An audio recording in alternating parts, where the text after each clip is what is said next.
What? You didn't wake me up in time for Nagato Nights on Friday? Why? Hello guys, and welcome back to another episode of Nagato Nights on Friday. We're gonna have some fun today. Maybe. I don't know. We'll see. We'll see. We start off with our usual review of the Mikuru family's hunger. In this week's episode, episode 8, Hikage has a plan. She's gonna go to a new fast food joint that opened.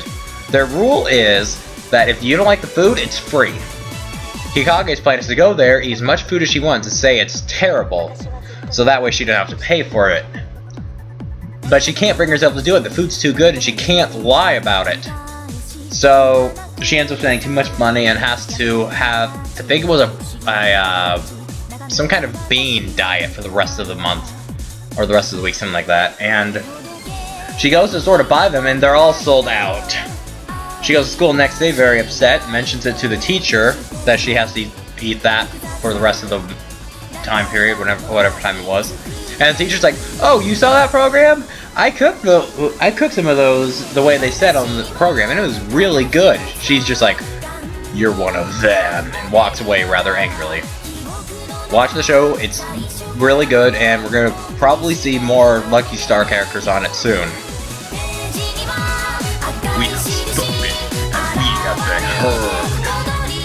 If you watched our E3 special of Yuki Monday this week, then you would have seen this picture comparing the PS4 to the Xbox One big load of bull feces.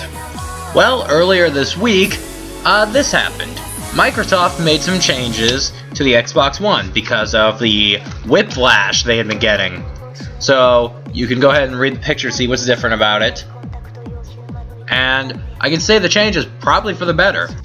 To Microsoft, I have to say, good job, people.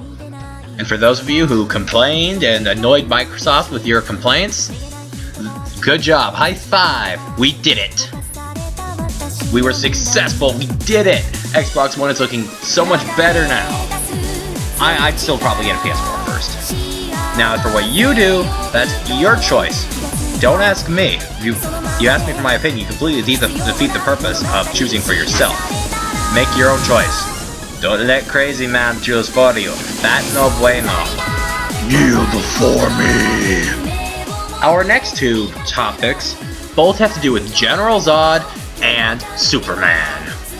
For those of you familiar, there was a leak a while back about the Injustice Gods Among Us first 4 DLC characters. Lobo, Batgirl, Scorpion, and General Zod.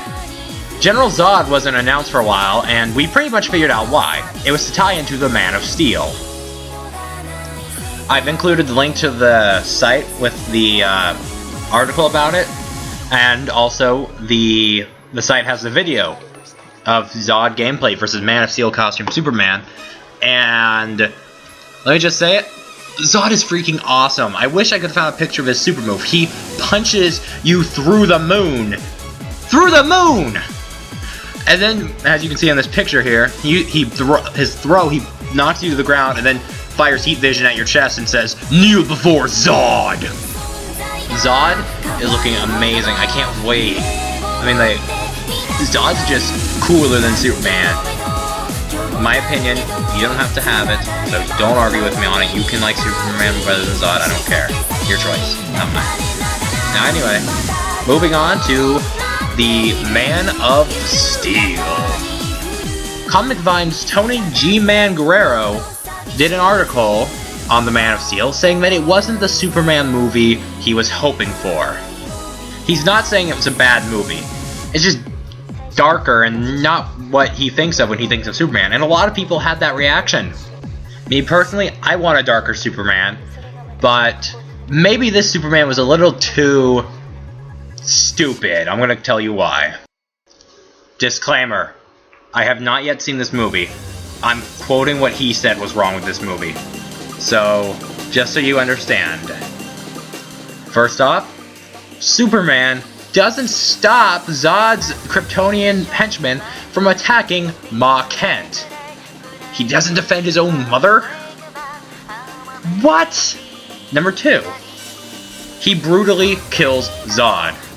Okay, Superman's been brutally killing a lot of people lately. Anyone play Injustice?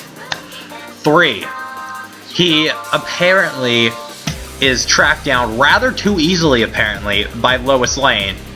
And it sounds like she discovers his identity, kind of like insert finger snap here. That just seems too easy. What do Superman's fellow superheroes have to say about this? Let's ask them.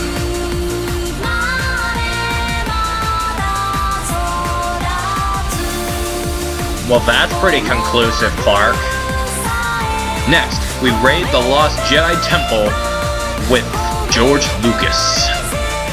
Something big has happened in San Anselmo, California. Wait, San Anselmo. I've never even heard of San Anselmo. Where is San Anselmo? George Lucas was on site for the unveiling of statues of two of his most beloved characters of all time. They were legendary fearless archaeologist Indiana Jones and Grand Jedi Master Yoda. The statues are part of some sort of youth educational whatever it was that Lucas had paid for and set up. And it's only fair because the franchises were first thought of in San Anselmo. So, with that, may the Force be with us all. Ha! Marcus! You're talking about the Boogeyman! Well, that was another Nagato Nights on Friday. Hope you'll tune in next week. Don't forget to watch Yuki Monday on Monday, and stay tuned for the feature presentation. Credits. Directed by Yuki Nagato. Research by Say-Chay. Editing by Say-Chay. Everything in this is owned by its respective owners, not us. Stay tuned and keep watching.